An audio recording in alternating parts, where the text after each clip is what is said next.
crashing through the lies and disinformation. It's Alex Jones, only on the GCN Radio Network.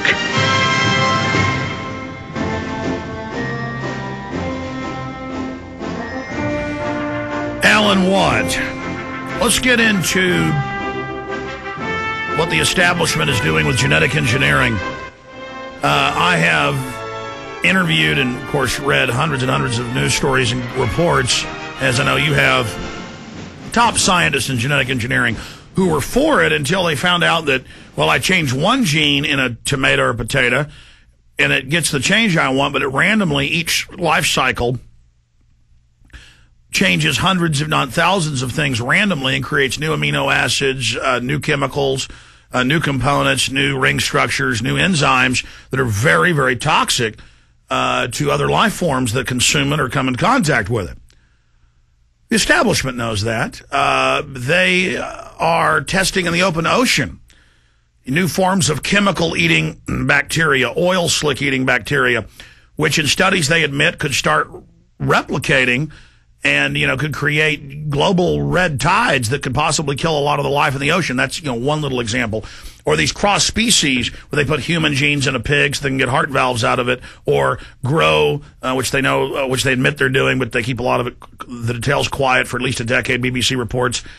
Humanoids, part human, part bovine, part cow, so they can grow the embryos up to full baby size so they can harvest organs. We know that's going on. Part chimpanzee, part human, part human, part goat, part spider. Or they have some transgenic organisms that have over 200 different species, plant, animal, jellyfish. They're selling on the open market, cats that glow in the dark, monkeys that glow in the dark, that have jellyfish skin. And you tell the public, they laugh and giggle and say that doesn't exist. But even though it's on the market, you know, just thousands of things randomly going on, huge facilities randomly with gene guns, firing different genetics into plants, animals, sea life, openly releasing them. You know, now there's many areas of the world more GMO salmon than there are the other salmon. They're now out competing them. Removing them, and then they have breeding problems, and then it shows down the line have genetic problems after so many replications, after so many life cycles. I mean, there's just millions of problems. I could go on for hours.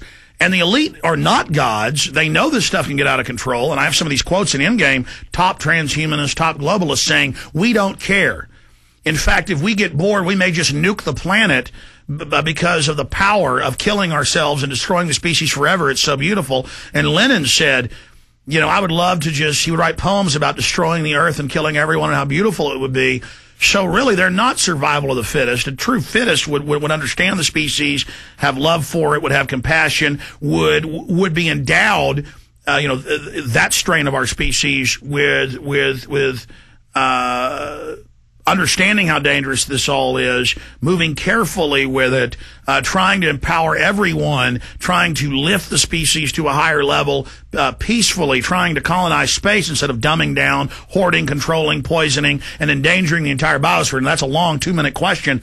Specifically, you know, with that whole field of information, I see them as actually very aberrant and self-destructive, and in their own words, they admit that. So they need to be removed from power right now. They're mid-level servants who are just into the power trip of killing 90% and running things. I don't think they've studied their own master's blueprint, that really at the end of the day, they just want to kill everybody, including themselves. It's possible, but what I've also noticed, too, for many years, is that whatever's released to the public to do with science is generally obsolete. By the time we get a hold of the information, there's a much higher level of science that they can.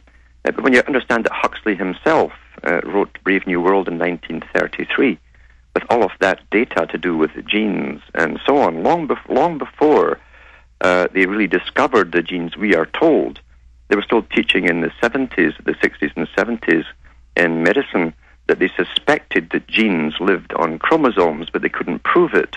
And yet here's Huxley writing in 1933 about a science that had not even come in at that time in the general universities. And mass drugging of the public and forced abortions and total control, yes. What they're now setting up. Go ahead. And it's the same when you break it down to genes to do with the Human Genome Project.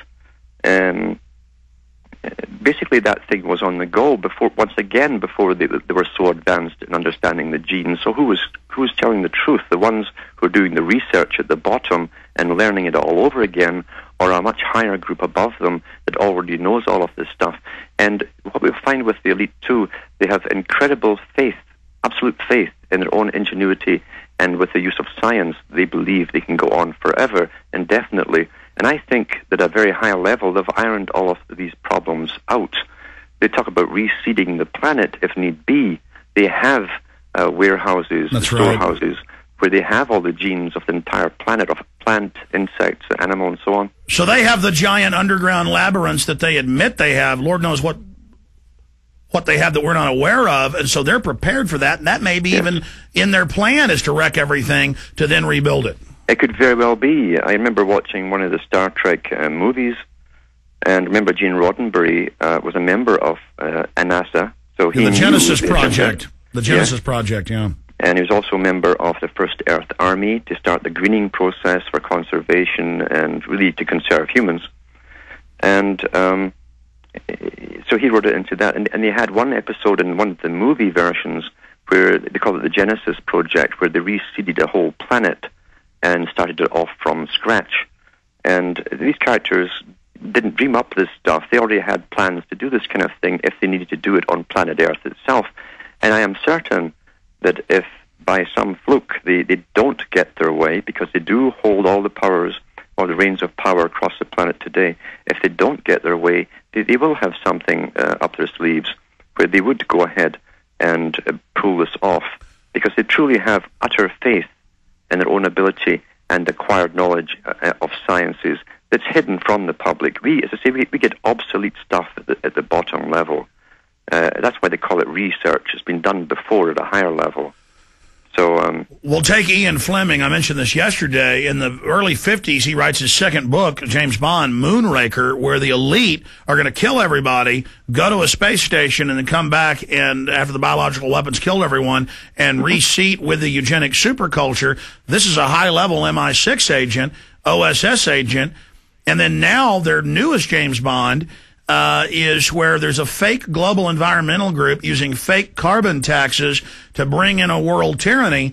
They're just flaunting it in our face. Yes, they are flaunting it in our face.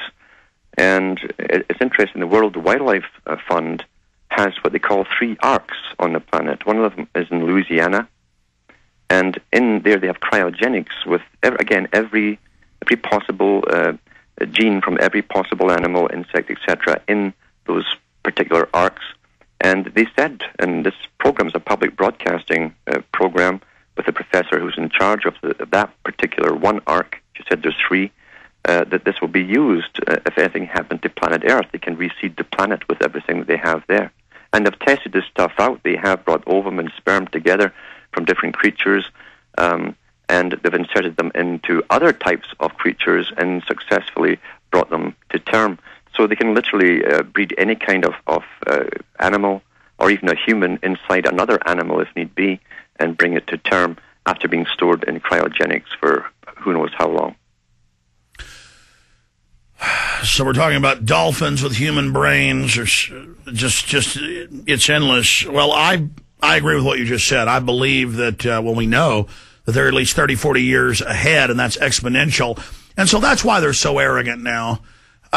In the time frame, how do you see them with the soft kill weapons? They've already turned up the ambient background with the soft kill weapons, with the cancer viruses, with the barium and aluminum spraying on the public, with their operations worldwide.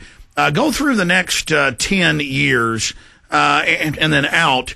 And I understand this is a projection from your deep research, but I've done my separate research, and that's why I'm always so impressed with is that you're always on the same line and even bring it further in many cases.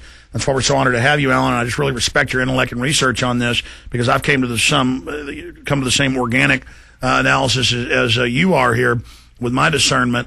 And discernment's really just your full mind capacity, the electrochemical computer you have, listeners, integrating all the information, and of course their own statements. break down specifically when you believe they'll start mass plagues or smaller plagues to get us herded into cities, to train us to live under total control, and into more of a THX 1138 type system, rats in the cage. Mm-hmm. And then when do the mass cults come? And will they use neutron bombs, as the Ministry of Defense says they may, or will they use special race-specific weapons, blaming it on imaginary terror groups in caves? And how will these phases unfold, and in what time frame for the, I always said 80% extermination, that's in the public documents. Now they're, in the newest documents, saying, well, really, it's 99%. We just told our underlings 80%. It's really, we're going to kill 99% of people. So go ahead.